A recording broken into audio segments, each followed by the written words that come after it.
మార్గశిర మాసంలో వచ్చేటువంటి చివరి 15 రోజులు, అలాగే పుష్యమాసంలో వచ్చేటువంటి మొదటి 15 రోజులు కలుపుకుని నెలగా కూడుకుంటాం.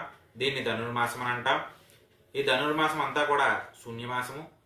శూన్యమాసం కాబట్టి శుభకార్యాలు పనికిరావు. సూర్యుడు ధనస్సు నుండి మకర రాశిలోకి ప్రవేశించే వరకు, అంటే భోగి వరకు ఉండే మాసం ఈ ధనుర్మాసం. పెళ్లి కాని యువతులు ఎవరైతే ఉన్నారో వాళ్ళు ఈ ధనుర్మాసంలో ఇంటి వద్ద ముగ్గు వేసి గొబ్బెమ్మను పెట్టి పూజించడం వల్ల మంచి వరుడు కలగవచ్చని కొన్ని గ్రంథాలు తెలుపుతున్నాయి. అలాగే పెళ్లి కాని యువకులు ఎవరైతే ఉన్నారో వాళ్ళు ఈ ధనుర్మాసం అంతా కూడా బ్రహ్మముహూర్తంలో వైష్ణవాలయానికి వెళ్ళి అక్కడ తులసిమాలని ఇవ్వడం వల్ల వాళ్ళకి త్వరగా వివాహమయ్యే అవకాశం ఉందని విశ్వసిస్తున్నాయి.